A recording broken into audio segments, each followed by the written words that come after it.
భగవంతుడే అవతార రూపాలుగా దిగివచ్చి మనకు అందించిన అనుగ్రహ ప్రసాదాలు శ్రీమద్ రామాయణం, మహాభారతం, భగవద్గీత, భాగవతం. రామాయణాన్ని అనుసరిస్తే భగవంతుడు భక్తుడి వశం అయిపోతాడు. భగవద్గీతను అనుసరిస్తే భక్తుడు విజయుడవుతాడు. భగవద్గీత కేవలం ఆధ్యాత్మిక గ్రంథం కాదు, మన జీవనగీత.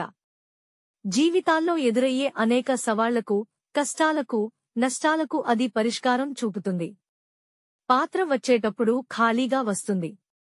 వెళ్లేటప్పుడు కర్మలను నింపుకుని వెళ్తుంది. అలా కర్మలకు భగవంతుడు భగవద్గీత ద్వారా ఇచ్చిన పరిష్కారాలు మనుషులు ఇవ్వలేరు.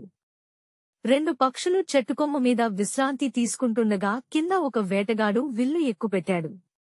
తప్పించుకుని పైకెగిరిపోదామంటే పై కొమ్మ మీద ఒక డేగ వీటి కోసం కాచుకుని ఉంది.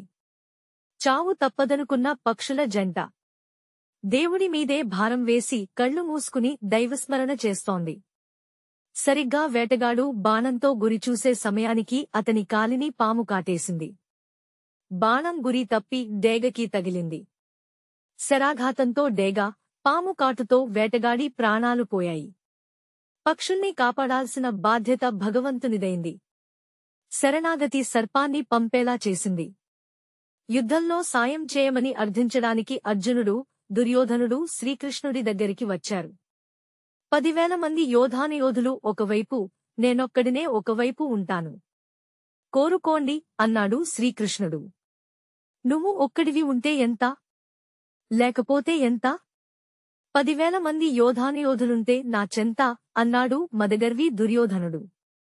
నువ్వే ఉంటే వారెంత అన్నాడు దైవబలం ఎరిగిన కిరీటి.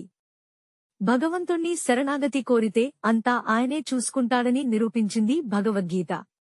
శ్రీకృష్ణ పరమాత్మ బోధించిన భగవద్గీత అర్జునునికి మాత్రమే కాదు, అందరికీ వర్తిస్తుంది. నీ ధర్మం నువ్వు నిర్వర్తించు, ఫలితం నాకు వదిలే అంటాడు శ్రీకృష్ణుడు. పాపభారం తగ్గించాలి, యుద్ధం అనివార్యం అని కృష్ణుడు అన్నప్పుడు అది నిజమే అయినా ఎదురుగా ఉన్నవి బంధాలు.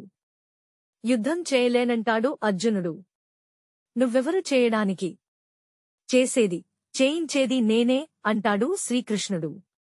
కౌరవ ప్రముఖులలో భీష్మ, ద్రోణులు, సైంధవుడు, కర్ణుడు మొదలైన వీరాధివీరులను నేనెప్పుడో హతం చేశాను.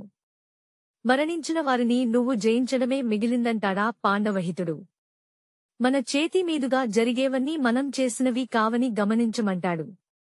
శిష్ట వికాసానికి, దుష్ట వినాశానికి తానే కారణమంటాడు. దేహం, మనసు, బుద్ధిని దాటిన జ్ఞానాన్ని, తత్వాన్ని ప్రసాదించేదే భగవద్గీత. బ్రహ్మలోకంతో సహా ఎన్ని లోకాలకు వెళ్లినా తిరిగి మానవలోకానికి రావాల్సిందే. కాని నన్ను చేరిన వారికి మాత్రం మోక్షమే అన్నాడు పరమాత్ముడు గీత ద్వారా. ఇంతకన్నా జీవుడికి కావాల్సిందేముంది?